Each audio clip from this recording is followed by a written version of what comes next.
Assalamualaikum warahmatullahi wabarakatuh. Saya Maftuhatul Musyarrafah, NIM T2018-5036 dari kelas IPA 1. Saya dari kelompok 9 akan mempresentasikan tentang prinsip dan komponen kurikulum pendidikan Islam. Kurikulum dalam pendidikan Islam dikenal dengan manhaj yang bermakna jalan yang terang atau jalan terang yang dilalui oleh manusia pada berbagai bidang kehidupannya.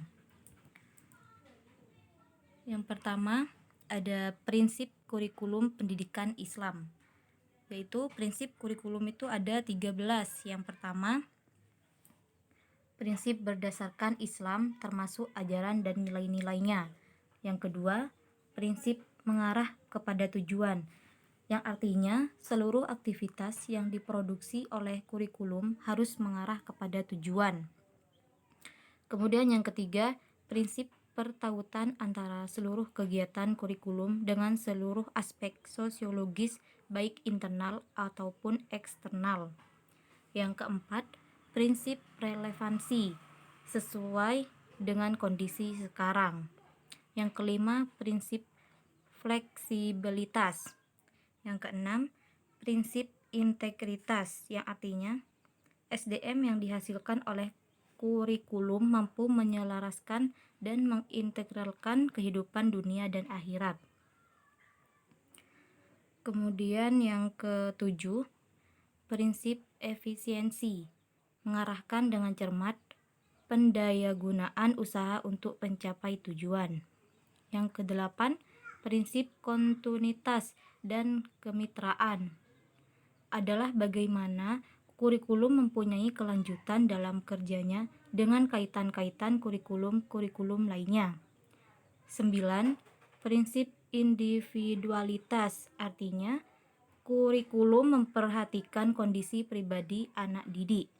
Ke-10, prinsip pemerataan, yang artinya seluruh peserta didik berhak memperoleh pembelajaran yang baik beserta hal-hal yang mendukung pembelajarannya. Yang 11, prinsip kedinamisan, yang artinya kurikulum harus bersifat progresif terhadap perkembangan ilmu, pengetahuan, dan perubahan sosial. 12. Prinsip keseimbangan, yang artinya kurikulum dapat mengembangkan potensi peserta didik secara harmonis. Dan yang terakhir, prinsip efektivitas, yaitu agar kurikulum dapat menunjang efektivitas guru dalam mengajar dan murid dalam belajar. Selanjutnya, komponen kurikulum pendidikan Islam, yaitu ada 4. Yang pertama, tujuan. Yang kedua, materi. Yang ketiga, metode pendidikan. Dan yang terakhir, evaluasi hasil belajar. Tujuan itu ada 2. Yang pertama, tujuan khusus,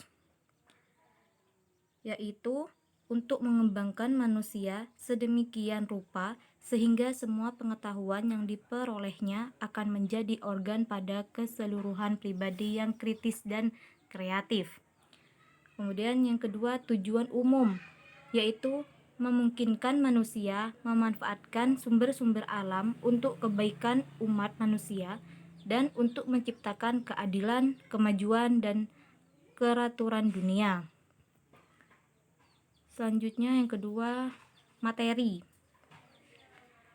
Materi atau bahan ajar bisa berupa kitab kuning seperti di pesantren-pesantren salaf, buku-buku, jurnal-jurnal, laporan-laporan hasil penelitian, dan apa saja yang dapat digunakan sebagai konteks untuk mencapai tujuan pendidikan yang telah ditentukan.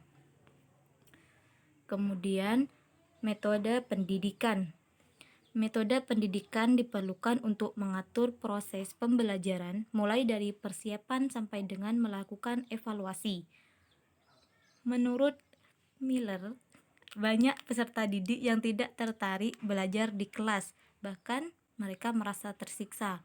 Oleh karena itu, disusunlah model pembelajaran yang menarik bagi peserta didik. Kemudian yang terakhir, evaluasi hasil belajar.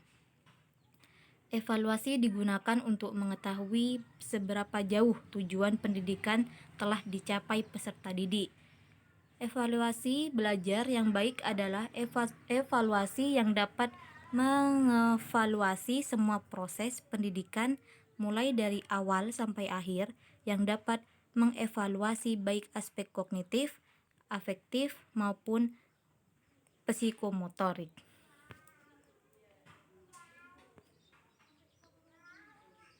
Sekian dari saya. Wassalamualaikum warahmatullahi wabarakatuh.